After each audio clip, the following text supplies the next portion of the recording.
അയ്യോ ആള് മാറിയോ? ഇല്ല, ഇന്ന് ഞാനാണ് ചെയ്യുന്നത്. ഡിസംബർ 3 വേൾഡ് ഡിസബിലിറ്റി ഡേയുടെ ഭാഗമായിട്ട് പോസ്റ്റർ മേക്കിംഗ് കോമ്പറ്റീഷൻ ഉണ്ടായിരുന്നു. അതിൻ്റെ പോസ്റ്ററാണ് ഞാൻ ഉണ്ടാക്കുന്നത്. അപ്പോൾ ആദ്യമായിട്ട് ഞാൻ ഒരു കുട്ടി ട്രോഫി പിടിച്ചിരിക്കുന്ന ഒരു പിക്ചറാണ് ഞാൻ വരയ്ക്കുന്നത്. ഇനി നമുക്ക് 4 ചിറക് വരച്ച് കട്ട് ചെയ്തിട്ട് അതിൽ കുറച്ച് നമുക്ക് തോട്ട്സ് ചെയ്ത് കൊടുക്കാം. കഴിഞ്ഞിട്ട് എന്ത് ചെയ്യുക, അത് 3D മോഡലായിട്ട് നമുക്ക് ആ ചിറക് നമുക്ക് ഒട്ടിച്ചു കൊടുക്കാം കേട്ടോ. ഇവിടെ തൊട്ടിച്ച് എനിക്കൊരു ചെറിയ മണ്ടത്തരം പറ്റിപ്പോയി. ഞാൻ വീഡിയോസ് പോസ് ചെയ്ത് എടുത്തപ്പോഴത്തേക്കും അത് എൻ്റെ കയ്യിൽ നിന്ന് ഡിലീറ്റ് ആയിപ്പോയി. ഞാൻ ബാക്ക് അടിച്ചപ്പോൾ ഡിലീറ്റ് ആയിപ്പോയി. ഇത് എങ്ങനെ ചെയ്യണമെന്ന് എൻ്റെ മമ്മി കാണിച്ചെന്ന വീഡിയോ ആണ് എനിക്ക് ഇടേണ്ടി വന്നത്. ഇനി നമുക്ക് ഇതൊന്ന് കളർ അടിച്ചെടുക്കാം. അങ്ങനെ പോസ്റ്റർ എഴുതേണ്ട കുറച്ച് വാചകങ്ങൾ ഞാൻ എഴുതി കൊടുത്തിട്ടുണ്ട്. അപ്പോൾ ഇതാണ് നമ്മുടെ ഫൈനൽ ലുക്ക്.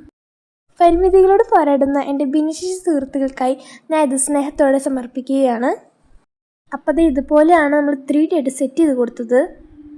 അങ്ങനെ തൃശ്ശൂർ കോർപ്പറേഷനിലെ സ്കൂളുകളിൽ URC നടത്തിയ കോമ്പറ്റീഷനിൽ എനിക്ക് സെക്കൻഡ് കിട്ടി.